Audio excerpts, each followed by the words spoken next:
Eu estou muito animado nessa noite, na continuidade de nossa série a respeito de uma vida divinamente desequilibrada, onde estamos dia após dia pensando e domingo a domingo falando a respeito daquilo que muitas das vezes pensamos ser um equilíbrio e maturidade, mas na grande realidade talvez assim não seja.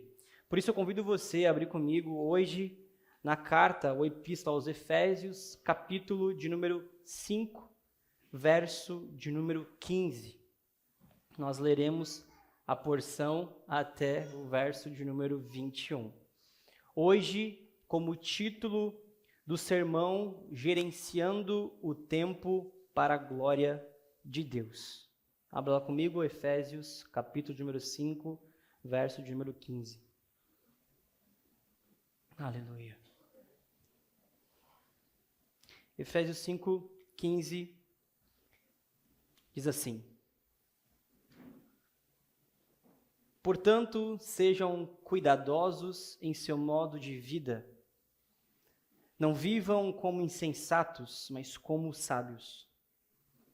Aproveitem ao máximo todas as oportunidades nesses dias maus. Não hajam de forma impensada, mas procurem entender a vontade do Senhor. Não se embriaguem com vinho, pois ele o levará ao descontrole. Em vez disso, sejam cheios do Espírito, cantando salmos, hinos e cânticos espirituais entre si, e louvando o Senhor de coração com música. Por tudo, deem graças a Deus, o Pai, em nome de nosso Senhor Jesus Cristo. Verso 21, sujeitem-se uns aos outros por temor a Cristo. Amém e amém. Se você pode, quando você fechar os seus olhos, vamos orar mais uma vez. Senhor, obrigado pela sua palavra, obrigado por essa série de mensagens, obrigado porque a sua palavra chegou até nós, temos livre acesso. Obrigado por tudo aquilo que o Senhor usou o apóstolo Paulo ao instruir e nutrir essa comunidade em Éfeso. Obrigado por também tornar essa mensagem contemporânea a nós, aplicável a nós. Oramos para que o Senhor possa usar a mensagem para colaborar, para que os nossos corações se tornem mais parecidos com o Teu. Abra os nossos entendimentos, abra, Senhor, os nossos corações e que possamos avançar na jornada de nos tornarmos um pouco mais parecidos contigo, a Cristo.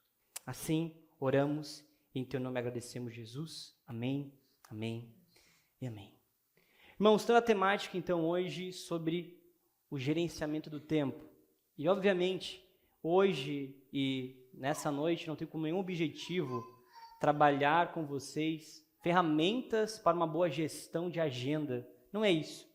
Afinal, até tivemos ano passado, em nossa conferência aqui na Mosaic, Corondel, se não me engano, falando a respeito dessa realidade de como gerenciar o tempo para a glória de Deus, tendo ferramentas e também ministrações sobre isso. Mas realmente é importante observar que nós, nesses dias, precisamos aprender a valorizar. E quando falamos gerenciar, também falamos sobre valorizar o tempo que recebemos. Muitas das pessoas hoje se veem como disciplinadas, organizadas, e isso é muito bom. Tem grande valor dentro da jornada como um humano, como um homem, uma mulher, mas também no reino de Deus. Mas de alguma forma, muitas das vezes, a forma até mesmo como nós organizamos o tempo, fala muito mais a respeito de nós, a respeito do que desejamos, do que do próprio Deus que afirmamos desejar. Por isso a jornada nessa noite é uma reflexão sobre se realmente a nossa vida, ela aponta como um grande valor ao tempo que o Senhor nos deu, ou se de alguma forma nós estamos utilizando desse tempo precioso que recebemos como algo sem valor e sem nenhum sentido. Para entendermos então o contexto de Efésios capítulo 5, temos que observar que Paulo ele está instruindo o seu povo acerca das características de um filho da luz, ou seja, as características daqueles que amam e seguem Jesus. E especificamente no capítulo de número 4, nós temos algo que deve ser apontado antes de adentrarmos o capítulo 5. Capítulo 4, verso 1, Paulo diz assim: Portanto, como prisioneiro do Senhor, suplico-lhes que vivam de modo digno do chamado que receberam. Eu não sei você, mas alguns dizem que o desânimo é talvez a mais terrível arma ou ferramenta do inimigo. O desânimo, a vontade de desistir, a vontade de viver. Muitas das vezes o inimigo utiliza para que venhamos a chegar a uma vida preta no branco, uma vida sem sentido, sem alegria, uma vida sem cor. O desânimo pode fazer muitas vezes com que nós venhamos a desistir de coisas que não deveríamos. E a grande realidade é que no chão de fábrica da vida humana, sabemos que o desânimo nos alcança. Seja por uma crise financeira, uma crise de fé, seja um problema no casamento, uma ausência de emprego, o desemprego, enfim. Temos nós realmente essa dificuldade da vida. Mas Paulo está falando sobre viver na luz, sobre avanço, sobre entendimento e sobre alegria em meio à sua própria prisão. Paulo passou por um pouco mais de 2 anos em Éfeso, desenvolvendo a sua jornada e pregando o Evangelho. Mas ele encontra-se escrevendo para a comunidade dos Efésios preso. E é interessante que no verso de número 1 do capítulo 4, ele vai dizer, eu, prisioneiro do Senhor, não se vê nem mesmo ele como um prisioneiro no sentido de preso num cárcere, mas prisioneiro do Cristo, vivendo para Cristo. Ele se vê como um prisioneiro que está preso ao Senhor. E mesmo ele sendo preso ao Senhor, ele observa que nós devemos viver de forma digna ao chamado que recebemos. E a palavra que Paulo utiliza é, eu suplico ou eu rogo. A palavra em grego traz a ideia de chamar para o lado, ou seja, de alguma forma no contexto é rogar, apelar, exortar. Mas no capítulo 5, ele utiliza essa palavra rogar com o sentido de um convite. Ou seja, eu estando e realmente sou um prisioneiro do Cristo, que independente de onde eu estou agora, independente do que tenha acontecido, eu permaneço fiel. Eu, Paulo, convido vocês a viverem de forma digna. E Paulo utiliza a ideia de vivam de modo digno ao chamado que receberam. Ou seja, sabemos nós que a jornada de um discípulo ela é pautada em um modo de vida. Esse modo de vida tem como exemplificação o próprio Cristo. Portanto, irmãos, o que Paulo está dizendo é, para que eu e você possamos realmente estar presos ao Evangelho, presos, sendo cárceres desse Cristo, servos desse Cristo, precisamos nós andarmos como Ele, vivermos realmente conforme o Evangelho pregado pelo Cristo e comunicado pelos apóstolos. Agora, como nós podemos desenvolver um modo de vida bíblico e cristocêntrico se não estamos olhando para o Cristo? Para que as nossas horas, para que os nossos dias apontem para Jesus, precisamos ter como ponteiro não os nossos objetivos, mas sim os objetivos do próprio Cristo. Por isso o convite de Paulo em basicamente todas as suas cartas é apontar para a realidade de que precisamos olhar para Jesus. Se eu e você olharmos somente para o espelho, olhando para quem somos e desejamos, ou olhamos, quem sabe, para o outro, sem olhar para o Cristo, nós estamos à beira de abraçar todo tipo de desespero, todo tipo de dor, todo o tipo de mensagem ou fala que nos faça parar na jornada.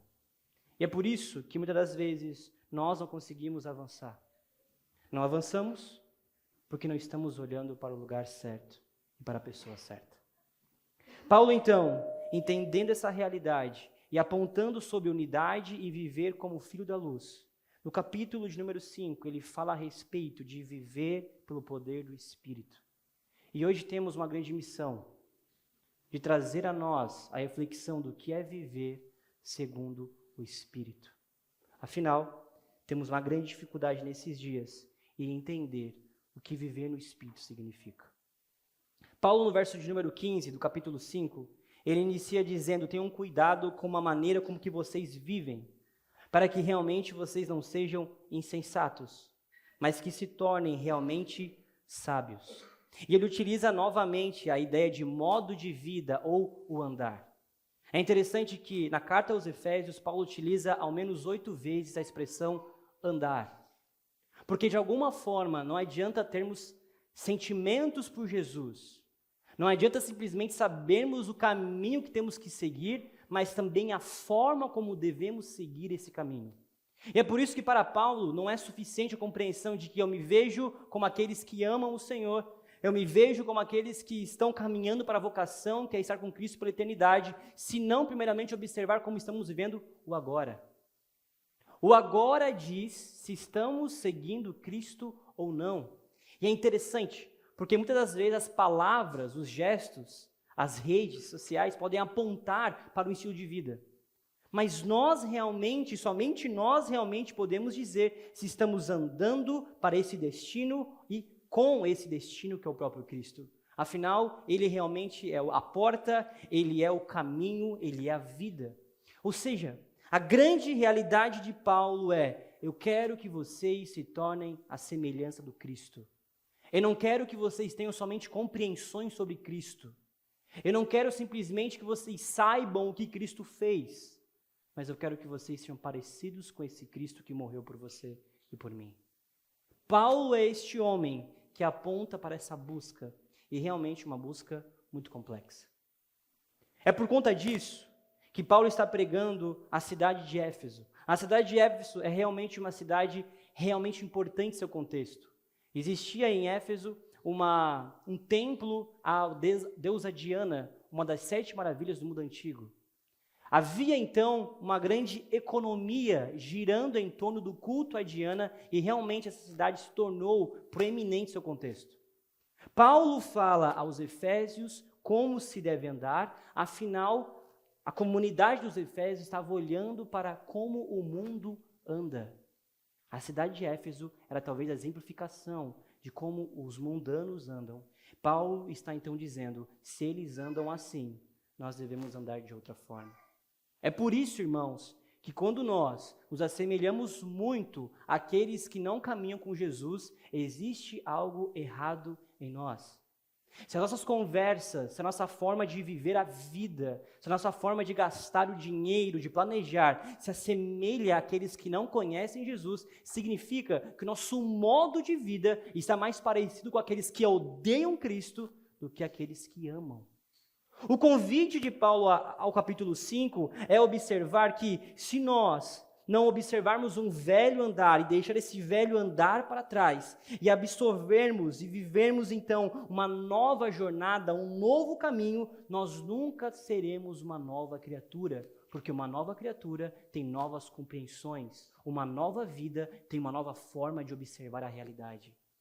Quando você está com uma criança pequena, e eu exemplifico obviamente com a minha jornada com o meu filho Pedro, ele tem 10 meses e ele tem ainda avançado em andar. Ele está engatinhando, ele está aprendendo a falar. Ele fala bastante e ele engatinha bastante. Mas uma nova vida é difícil, porque ele nunca andou antes, ele está aprendendo a andar. Ele nunca havia falado e agora ele consegue expressar algumas palavras. Ele fala mamãe, papá e Meg. Meg para ele é cachorro. Então ele aprendeu essas 3 palavras. Uma nova vida é difícil para ele. Eu falo, no começo da jornada eu falava, fala papai. Ele fazia assim, ó, mamãe. Ele não conseguia, ele tentava, existia um esforço para copiar a minha ação, a minha fala, a minha voz, mas ele não conseguia. O que eu quero trazer para você a reflexão é que uma nova vida, de um novo nascimento, gera ou deve gerar em nós uma nova percepção. E isso nos tira do conforto. Porque queremos nós permanecer como éramos, mas não podemos mais, porque conhecemos o Cristo. Cristo se revela a nós. Nós encontramos esse amor que é realmente sobrenatural. Antes nós éramos, quem sabe, aqueles que viviam na vaidade, na alienação da vida com Deus, num sentimento de uma vida entregue aos desejos, mas agora vivemos um novo andar. E essa nova criatura, nesse novo caminho, precisa absorver novos aprendizados. E eu poderia trazer a ideia de que o aprendizado nesse novo caminho é um aprendizado tríplice. Primeiro, você precisa observar e aprender com Cristo. Segundo, você precisa ouvir os ensinamentos da palavra do Cristo. E terceiro, você precisa permitir que o Espírito ilumine sua mente para compreender tudo aquilo que Cristo falou. Ou seja, preste atenção, viver a jornada dos filhos da luz, ou seja, viver a jornada de andar nesse novo caminho, significa um novo aprendizado. E esse novo aprendizado, primeiro, é observar quem é Cristo, é ouvir sua palavra e pedir para que o Espírito torne a palavra verdadeira. E é por isso, irmãos, que não podemos esquecer nunca que precisamos olhar para Jesus, que precisamos compreender a sua palavra, mas que sem o Espírito, tudo o que estamos lendo e fazendo faz o menor sentido. O Espírito Santo é aquele que nos relembra, que nos convence e que faz com que a palavra que os apóstolos falaram ou reverberaram no próprio Cristo torne-se realidade em nós. Sem o Espírito, somos talvez conhecedores de um Deus que não vamos conseguir compreender e amar. O Espírito, portanto, é este que faz com que o velho homem, que tinha uma natureza pecaminosa, que tinha desejos enganosos, este velho homem, agora vivificado pelo Espírito, vive para a glória de Deus. Esse homem agora, ele abandona a mentira, ele abandona a ira, ele abandona o furto, ele abandona palavras torpes, palavras mentirosas, e ele agora vive uma vida de bondade, misericórdia, perdão. Ele imita o Cristo. A única forma de imitarmos o Cristo é termos o Espírito Santo. É por isso, irmãos, que se existem palavras das Escrituras, se existem verdades doutrinárias das Escrituras que para você não faz sentido, não é falta de intelecto, não é falta de compreensão através de suas faculdades mentais, mas talvez seja a falta do próprio Espírito. Porque nós já nascemos no pecado e desejamos continuar no pecado. Muitas vezes eu ouço a expressão, mas eu nasci assim. Irmão, sim, nós nascemos assim. Sabe aonde? Nós nascemos assim no pecado. Nós já nascemos em meio à podridão. Nós já nascemos em meio aos erros.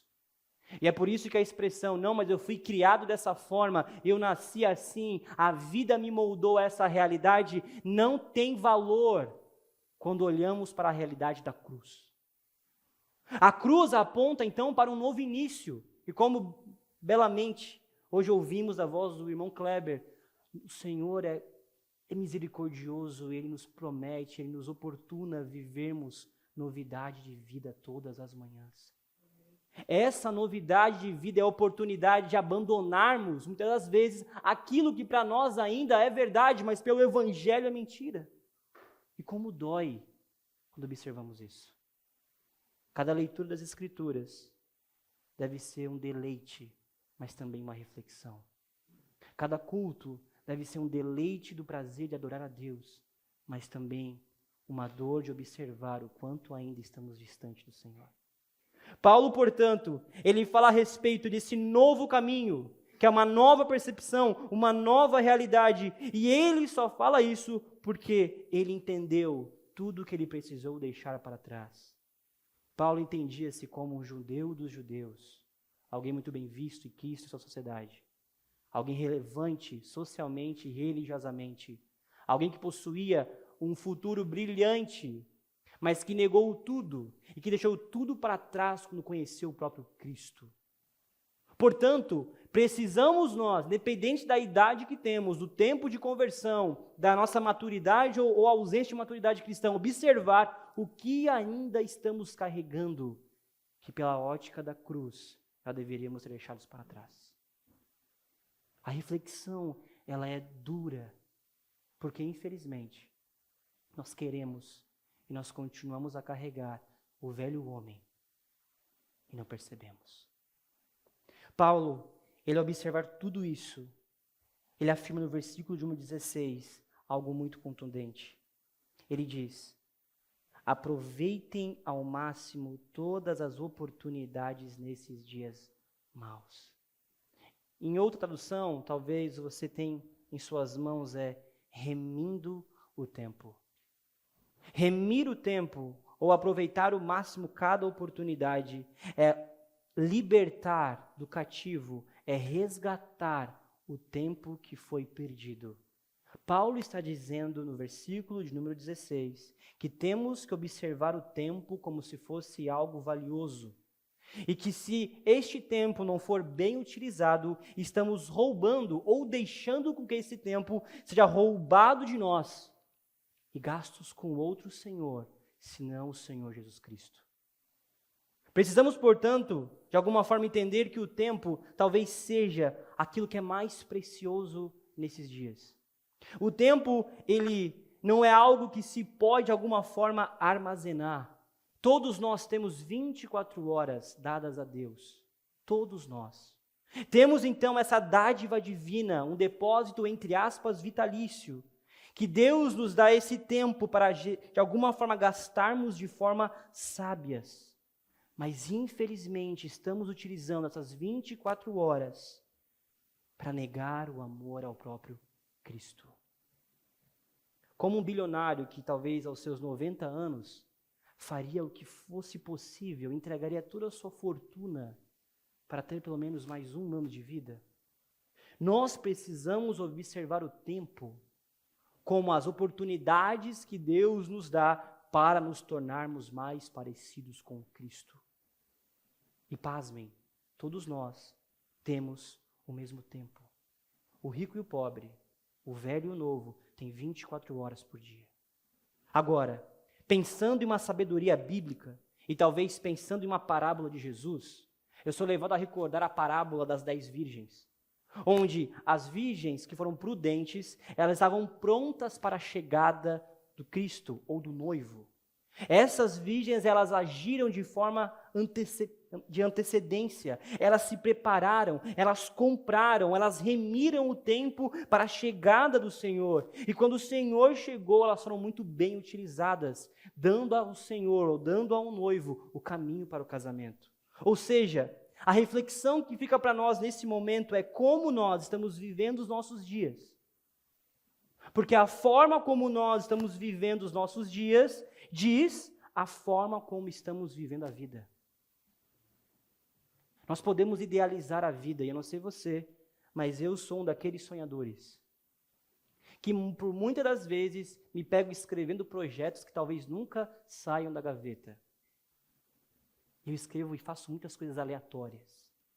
Na semana passada estava eu fazendo cruz de madeira, aleatório. Queria eu aprender essa atividade. No meu barbeiro, estava eu falando sobre como abrir uma barbearia. É muito interessante observar o quanto muitas das vezes nós temos muitos projetos e planos. Mas agora, olhando para os nossos dias, como nós gastamos as 24 horas do dia, diz a respeito de como estamos gastando a vida. É por isso, irmãos, que se você acorda tarde e dorme tarde, se você gasta o tempo em coisas que não têm o menor sentido, se quando você recebe toda a segunda-feira, meu celular aponta o quanto tempo eu fiquei nele, eu tenho a vontade de quebrá-lo.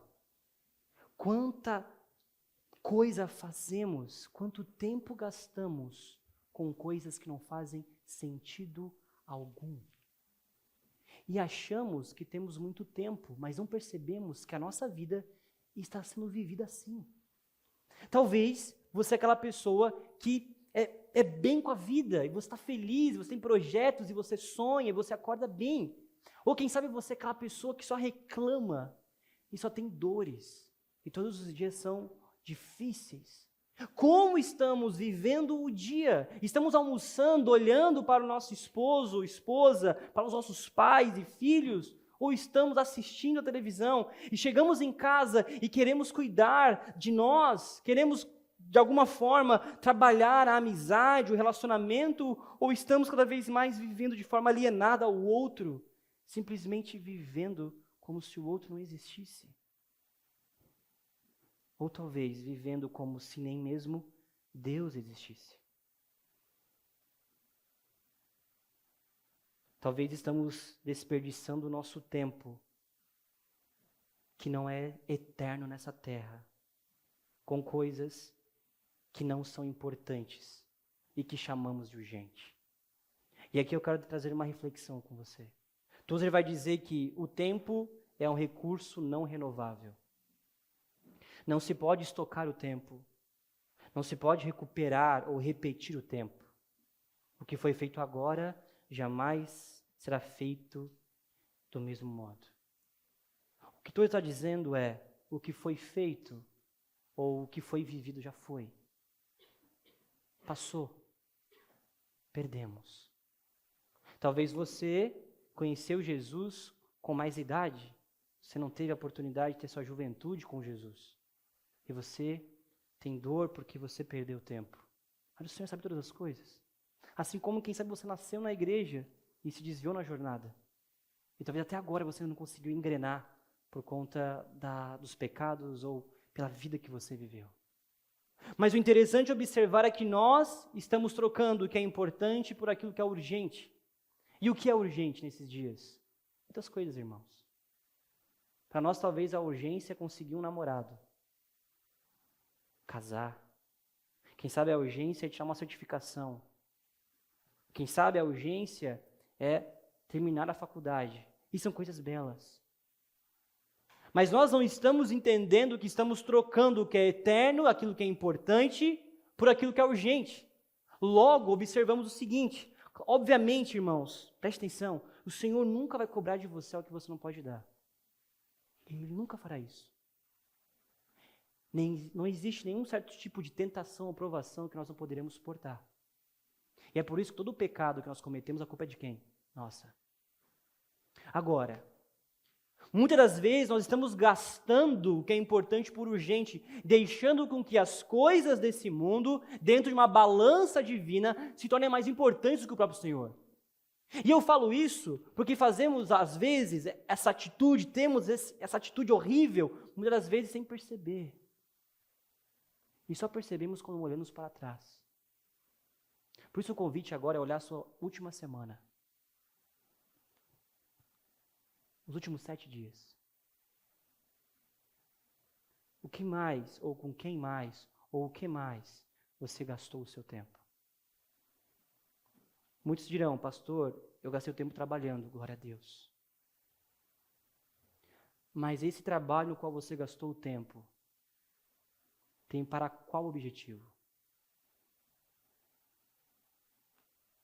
Não, pastor, mas eu gastei o tempo orando. Glória a Deus. Mas a sua oração tem qual objetivo?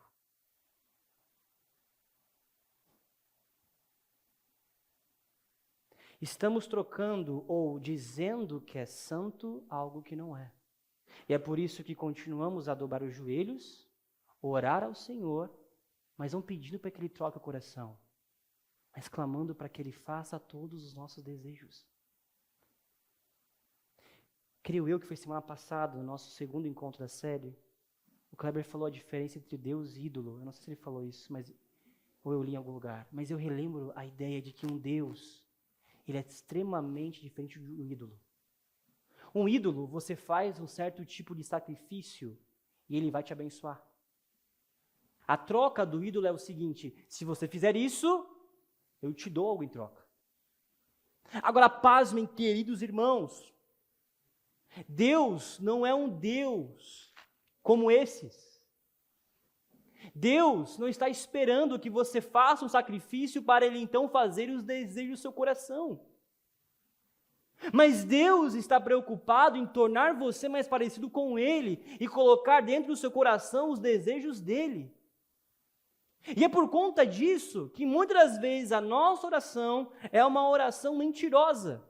Porque nós não estamos, como o próprio Paulo fala, aproveitando o máximo de oportunidade nesse tempo mau. Nós não estamos clamando para que o Senhor faça a sua vontade, muito pelo contrário, nós estamos querendo barganhar com o próprio Deus. Então servimos na igreja, ou fazemos algo, ou renunciamos a alguma coisa, mas não percebemos que todas essas ações não são movidas por amor ao Cristo, mas por algo que Ele pode te dar. Queridos, a vida de um vocacionado, ela engloba todos nós.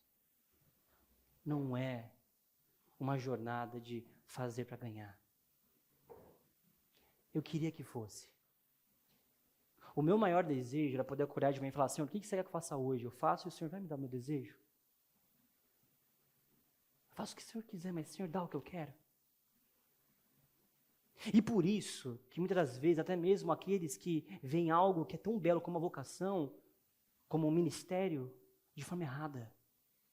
Observamos o ministério, então, como um caminho ou uma forma de alcançarmos prestígio e não mais por nos tornarmos parecidos com Jesus. Quantas das vezes nós já oramos e lemos a Bíblia, fizemos curso de teologia simplesmente para dizer, Senhor, agora eu fiz. Agora o Senhor pode me dar? Senhor, mas agora eu entreguei. Agora o Senhor pode me abençoar? Utilizamos da barganha porque estamos olhando para Deus ainda como um ídolo. Porque o nosso coração, como um grande teólogo fala, é uma fábrica de ídolos. E queremos nós construir ídolos dia após dia, porque um ídolo atende àquilo que renunciamos. Você aqui fica, ele te abençoa, mas Deus não. Deus, ele não dará para você talvez aquilo que seu coração mais deseja, porque talvez isso não está na vontade, no coração dele. E isso dói como discípulo. Porque como discípulos nós queremos agradar ao Senhor, mas nós também queremos viver o que de alguma forma desejamos.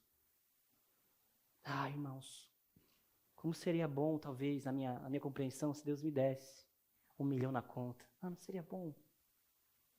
Que gostoso que seria. Imagina ir para o mercado, não ter que olhar o preço mais barato. Seria maravilhoso. Imagina você poder andar com o carro sem preocupar se o tanque vai ficar vazio ou não, afinal, não existe limite para os seus gastos. Imagina você poder usar uma camiseta que você tanto desejou sem preocupação. São compreensões humanas. São desejos humanos que estão em nós. Podemos mentir e dizer que não. Eu posso aqui, quem sabe hoje, me tornar um santarrão e dizer, não, Senhor, eu não quero nada não. Eu quero uma vida de um monge. Eu quero viver como um ermitão. Poxa, é tão lindo quando eu leio. É tão lindo quando eu ouço. Mas não é isso que o meu coração quer. O meu coração não quer renunciar ao tempo por Jesus. O meu coração quer alcançar as coisas para si. Paulo está dizendo, a partir do versículo 17, que nós precisamos compreender a vontade de Deus. E é por isso que 17 diz, não hajam de forma impensada, mas procurem entender a vontade do Senhor. Qual foi a última vez que nós oramos para que o Senhor nos revele a sua vontade?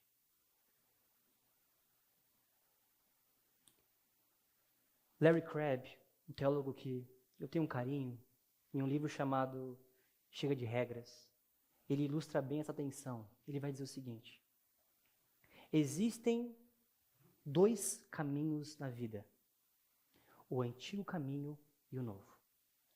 O antigo caminho é a lei da linearidade. Preste atenção.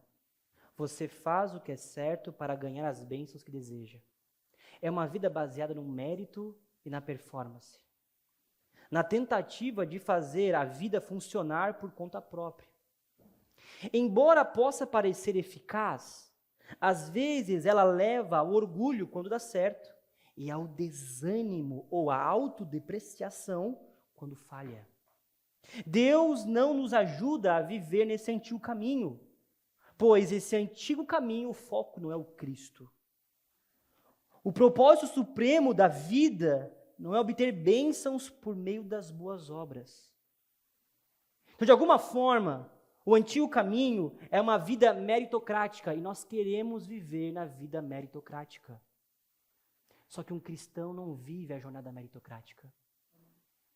Porque tanto aqueles que foram convidados para a festa e talvez não vieram, aqueles que por último momento foram convidados, esses participam do banquete. Ou seja, não é meritocrático. Não podemos, então, observar que se Deus não nos vê com uma ação meritocrática, como nós, então, queremos olhar para o outro com forma meritocrática? Eu quero que o outro se molde a essa forma de viver. Mas ele pecou, irmão. Agora eu rasgo, eu jogo no lixo. Eu digo que ele é um pecador e eu excomungo ele do meio da comunidade. Não. Muito pelo contrário. Aquele que você deu tempo é amor, este que peca, este que chega e declara, eu pequei, eu falhei, é este que precisa e que deve ser cuidado e amado. Ou seja, a vida ou o caminho de um cristão não é um caminho da lei linear.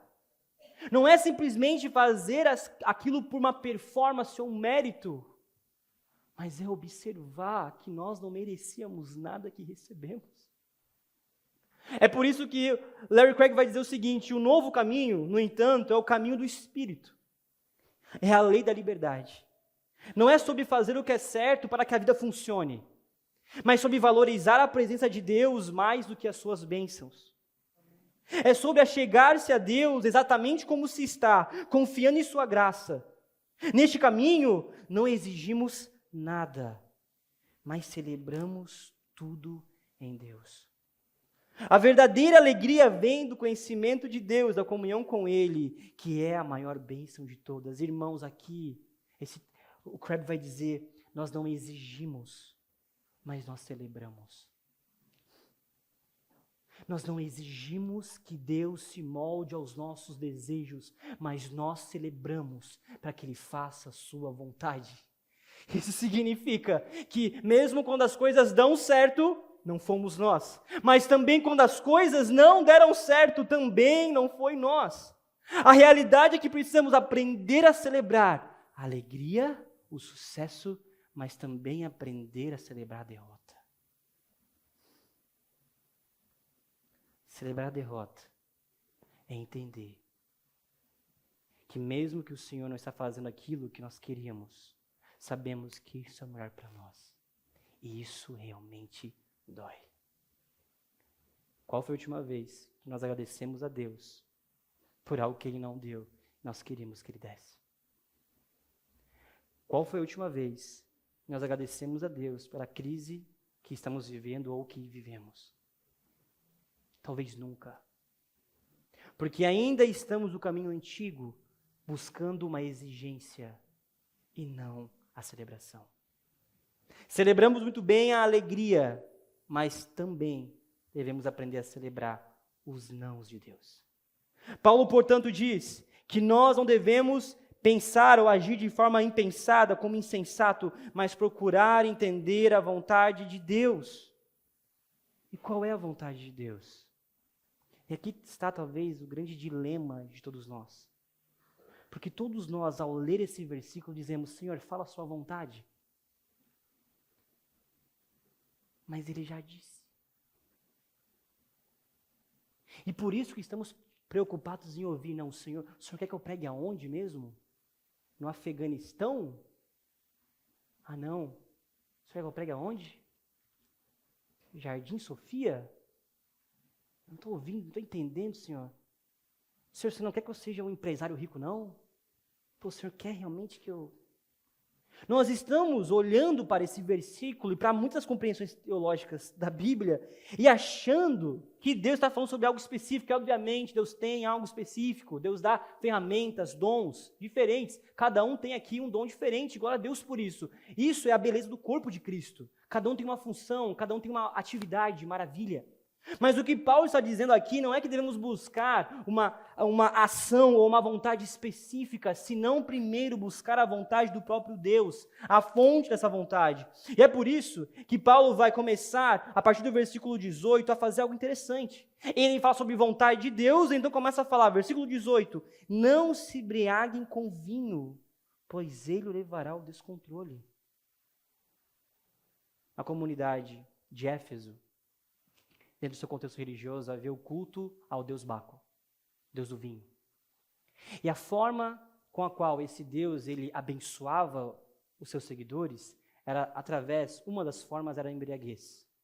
Ou seja, você queria que esse ídolo chamado Baco te abençoasse, você deveria beber o vinho até a embriaguez. E você então faria atrocidades, você participaria de cultos e faria atividades que eu nem desejaria falar nessa noite.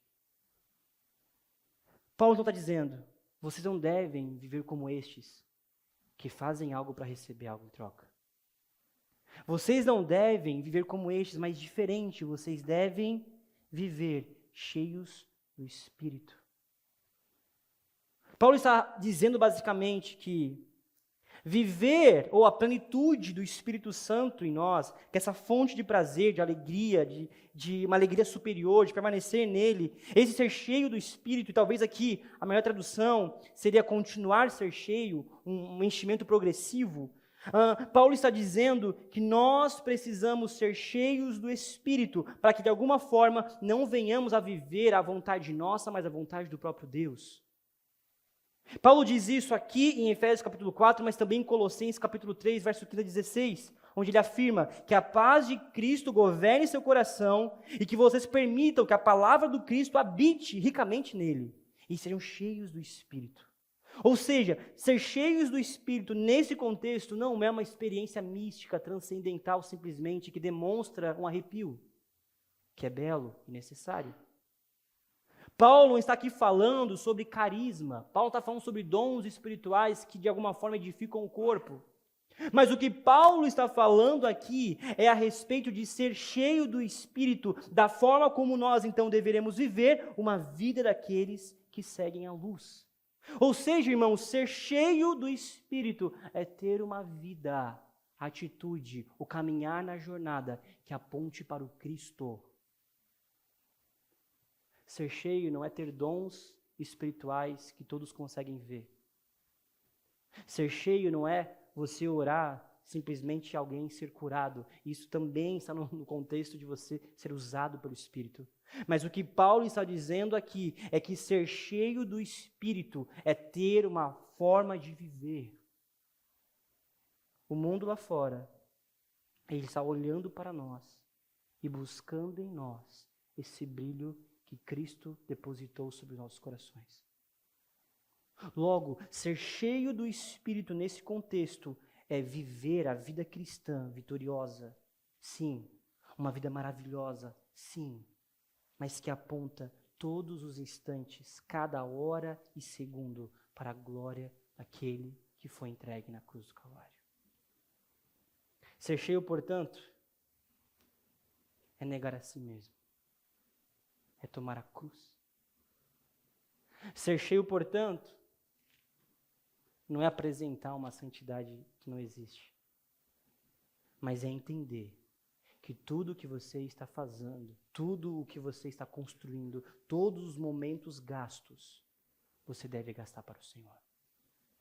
Paulo continua no verso de número 19, diz: em vez disso, sejam cheios do Espírito, 19, cantando salmos, hinos e cânticos espirituais entre si, e louvando o Senhor de coração com música. Por tudo deem graças a Deus, o Pai, em nome do nosso Senhor Jesus Cristo. Sujeitem-se uns aos outros por temor a Cristo. Logo, aqueles que vivem a vida cheia do Espírito são aqueles que falam os salmos, que cantam, que vivem de louvor e adoração a Deus de forma espontânea. Um louvor que flui de um coração que repousa no Senhor, que é doce e puro. Ser cheio do Espírito é dar graças sempre a Deus por tudo, em nome de Jesus. É gratidão em todas as circunstâncias, na alegria e na tempestade, na saúde e na doença. Ser cheio do Espírito é sujeitar-se uns aos outros no temor de Cristo. E essa plenitude resulta em unidade e comunhão na alegria e na tristeza, como um corpo mútuo do próprio Cristo, quebrando a individualidade. A vida cristã de aqueles que são cheios do Espírito são aqueles, portanto, que adoram a Deus, que agradecem a Deus e que quebram a individualidade dos corações caídos. Então, eu gosto muito, ele vai dizer o seguinte: a vida cristã começa com o assentar, o descansar na obra consumada de Cristo. Depois desse descanso, vem agora a força para andar, viver dignamente, ter uma conduta correta na terra. E nesse andar digno, agora conseguimos firmar, resistir aos nossos corações e ao inimigo. A vida espiritual não é algo que buscamos conquistar, mas algo que mantemos porque Cristo já obteve por nós. Ou seja, eu quero ser cheio do Espírito. Eu preciso primeiramente assentar o meu coração. É entender que não é pela minha força que eu vou conseguir amar o Senhor. Que não é pelo meu exercício comunitário que eu vou conseguir amar o Senhor. Eu assento o meu coração entendendo que nele eu sou amado, eu creio nisso, eu abraço isso. Quando então todas essas coisas são assentadas, eu descanso no Senhor, agora sim eu consigo viver o andar. Agora sim eu consigo ajudar o outro. Agora sim eu consigo viver a jornada. Porque eu tenho uma firme, fiel e zelosa convicção de que esse Deus me ama e me deu tudo aquilo que eu preciso. Ser cheio do Espírito é consequência, portanto, segundo Paulo, do modo de vida. Logo, se vemos aqueles que são cheios do Espírito, esses deixam esse ser cheio do Espírito de forma evidente. Eles mostram que são cheios do Espírito pela forma que falam, adoram e se sujeitam. Aqueles que são cheios do Espírito demonstram isso. Não com milagres sobrenaturais, que também são importantes, mas pela forma como falam, adoram e sujeitam. Eu concluo, portanto, nessa noite, que há nesses dias, irmãos, e o próprio Paulo fala, e o próprio Jesus diz que esse mundo jaz no maligno, nós temos muita pressão e urgência. Nós temos muitas coisas. Mas Deus está no controle de todas essas coisas, executando o que é chamado de plano Emanuel. Ele está conosco. Ele terá um povo que o valorize em todas as coisas. Ele abençoará esse povo. Por isso, a forma como gerenciamos o tempo diz se somos cheios do Espírito ou não. Portanto, ser cheio do Espírito ou viver para a glória de Deus, ou tornar o tempo para a glória de Deus, é primeiro reconhecer que o tempo é um dom precioso e irrecuperável. Segundo, é deixar de viver no antigo caminho e começar agora a fazer o que é certo, simplesmente por amor a Cristo. Terceiro, é abraçar o novo caminho da intimidade com Deus, valorizando não só as bênçãos de Deus, mas a sua presença acima de todas as coisas. Quarto, é permitir que o Espírito Santo nos encha continuamente, resultando em nós louvor, gratidão e submissão mútua. Quinto, gerenciar o tempo para Deus é viver com intencionalidade e responsabilidade, cientes de que cada dia é uma página em branco para escrever uma história para Deus. O convite dessa noite é entendermos que Deus nos dá todos os dias 1440 minutos. Todos os dias. Todos os dias. E se Ele nos deu isso, nós não temos desculpa pela falta de tempo, sendo Ele a origem dela. O Senhor é a fonte do tempo. Não podemos nós, então, dizer que nós não temos tempo para Deus. O que podemos dizer, talvez, é que estamos gastando o tempo que Ele nos deu com outras coisas, senão Ele. Por isso, irmãos, tendo como exemplo Jesus, o nosso Senhor, Ele não espera que nós venhamos a fazer tudo, mas Ele espera que venhamos a fazer tudo o que Ele quer e com aquilo que Ele nos deu. O Senhor não cobrará de você aquilo que Ele não chamou você a fazer, mas Ele estará, sim, observando tudo o que Ele deu em suas mãos e esperando de você fruto e multiplicação desse fruto. Ou seja, Jesus, sendo Ele o maior exemplo, onde viveu uma jornada muito bem administrada, e talvez a jornada mais bem administrada da história, Ele nunca se apressou, Ele nunca se atrasou, Ele nunca desperdiçou um momento. Ele viveu cada dia para glorificar ao Pai, e morreu e ressuscitou para nós, para que possamos ter uma vida cheia do Espírito. convite, portanto, nessa noite, é observarmos que se a nossa agenda, ela está, quem sabe, equilibrada, talvez realmente o Senhor não está sendo amado e cuidado. Se a nossa agenda, ela tem mais tempo gastos para coisas para nós, e não para com o Deus que sustenta todas as coisas, talvez existe realmente algo de errado em nós. O convite de Paulo, ao exortar a comunidade de Éfeso, é observar que nós não podemos e não devemos nos preocupar com aquilo que o Senhor não nos chamou para preocupar. Da mesma forma, nós não devemos gastar o tempo com aquilo que o Senhor não nos chamou para gastar. Irmãos, convido você nesse instante a fechar os seus olhos aonde você está. Glória a Jesus.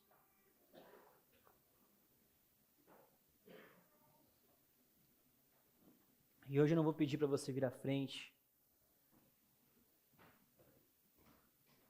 mas eu vou pedir para você acalmar o seu coração.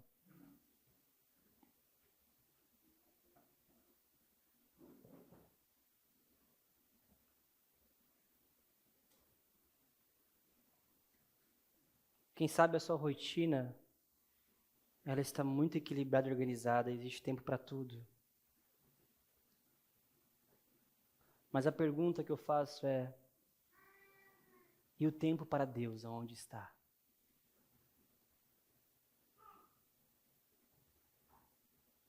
Queremos gastar a vida com Deus, mas estamos gastando os nossos dias com os nossos desejos.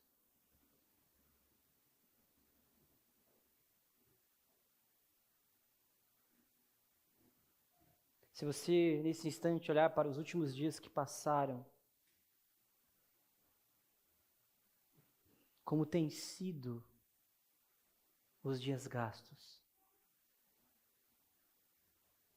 Existe oração, gratidão, alegria no Senhor?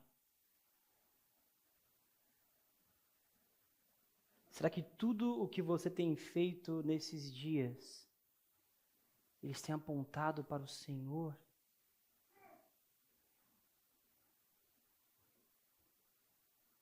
Pai, nós pedimos para que o Seu Espírito torne, quem sabe, essas agendas que hoje estão muito equilibradas, agora em desequilíbrio.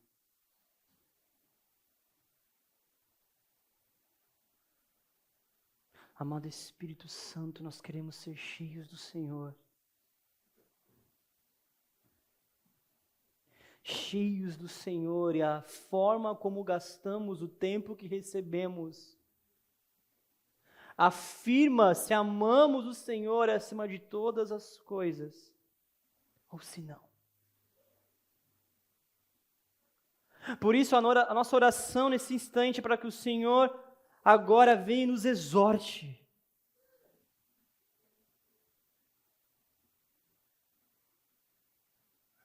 Porque quem sabe, Senhor, por muitos instantes temos nós afirmado que não temos tempo, que não conseguimos gerenciar as coisas para a sua glória.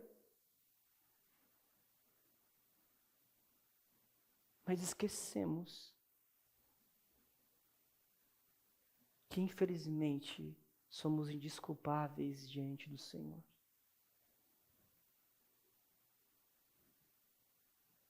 Afinal, sabemos o que podemos mudar e melhorar, reorganizar e renunciar. Por isso, amado Espírito, eu oro pelos meus irmãos nesse instante, colocando a minha vida também diante de Ti.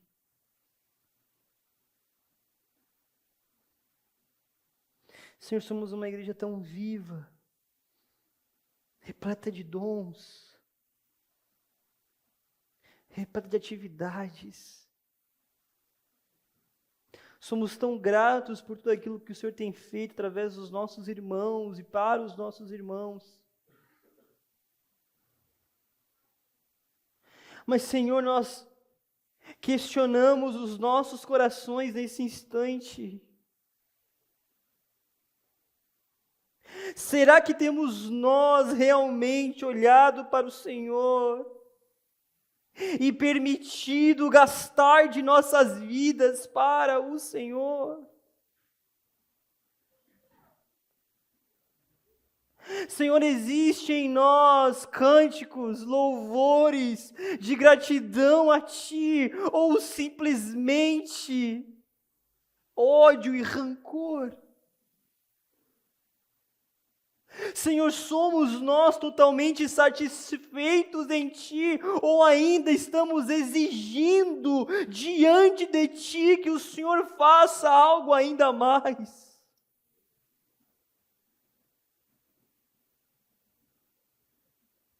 Senhor, de alguma forma, rogamos nessa noite, exorta o nosso coração. Senhor, quebra todos os ídolos onde estamos gastando o nosso tempo para adquirir algo que o Senhor não nos chamou a adquirir.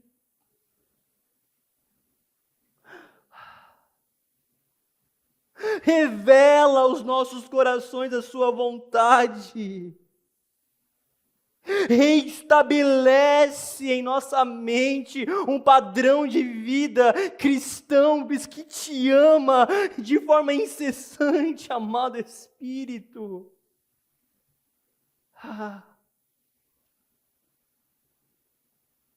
Senhor, que a nossa boca, ela profira somente a alegria de te conhecer. Por isso oramos para que o Senhor nos faça humildes nessa noite. Humildes a entender que talvez, mesmo estando nesse novo caminho há muito tempo, ainda continuamos como velhos homens. Senhor, realmente destrua esses velhos homens e estabelece em nós um novo caminho, um novo ser, um novo nascimento. Sabemos que não será fácil, Senhor. Sabemos que não será fácil renunciar àquilo que o nosso coração deseja. Sabemos que não será fácil, Senhor, mudar a forma como compreendemos a vida. Mas nós humildemente clamamos nessa noite. Reorganiza, Senhor. Reorganiza, Senhor, a forma como temos gasto cada segundo. Pai, oramos assim como o Senhor nos instrui. Pai, que os nossos pensamentos, eles nunca saiam diante de Ti. Pai, nos faça nesses dias aqueles que estão buscando o Senhor de forma incessante e não permita que a nossa mente venha se afastar de Ti. Que ao acordar, ao levantar, Senhor, ao trabalhar, que o Senhor nunca saia de nossa mente, mas que permaneça em nós, falando ativamente aos nossos corações. Pai, o Senhor é um Deus que persegue, por isso continue a nos perseguir, não desista de nós, Senhor. Não se afaste de nós. Afinal, você, ó Cristo, na cruz do Calvário, experimentou o afastar de Deus Pai. E o Senhor sabe o quanto dói estar distante de Deus. Por isso, nessa noite clamamos, não se distancie de nós em nenhum instante. Seja na alegria de um dia belo ou na tristeza de um dia com tempestade, que o Senhor esteja conosco. Que a nossa mente busque o Senhor de forma incessante e que venhamos a pensar no Senhor como primeiro pensamento ao acordar, e que o Senhor seja o último rosto ao enxergarmos antes de deitar. Oramos por nós, Senhor. Uma comunidade que te ama e que está disposta, humildemente, a aprender novamente tudo o que for necessário. Senhor, que sejam dias de dores ao nos moldarmos a uma nova forma de viver. Mas que o Senhor esteja conosco. Assim oramos, amado Espírito. E te agradecemos por tudo o que foi falado e ministrado. Em teu nome, Jesus. Amém, amém e amém. Há um convite do Senhor nesses dias para não nos afastarmos dele. A tarefa de casa para todos vocês é a tarefa de casa que um irmão, na década de 60, católico fez. Ele se converteu ao catolicismo aos 40 anos, se tornou monge, na verdade, aos 40 anos. Ele largou tudo o que ele tinha para viver segundo Jesus. E existe o diário que ele escreve dia após dia a busca por Jesus. E o que mais me impactou ao ler esse diário é que, irmãos, tem um momento, e desculpa se eu chorar, mas tem um momento que ele diz assim: eu comecei a não permitir que o Senhor saísse da minha mente. No começo foi muito difícil. Afinal, às vezes eu não estava de joelhos, eu não estava lendo as Escrituras, eu estava trabalhando ou lidando com a vida. Mas eu me esforcei ao ponto de um dia acordar e ter saudade de não estar pensando em Deus. Não é acordar e estar com saudade de servir, de fazer, de pregar o Evangelho, mas é saudade de estar com Ele. Remir o tempo é gastar tempo com Ele. Por isso o exercício para esses dias é: irmãos, não permitam que as coisas do dia e da vida tirem o Senhor de você.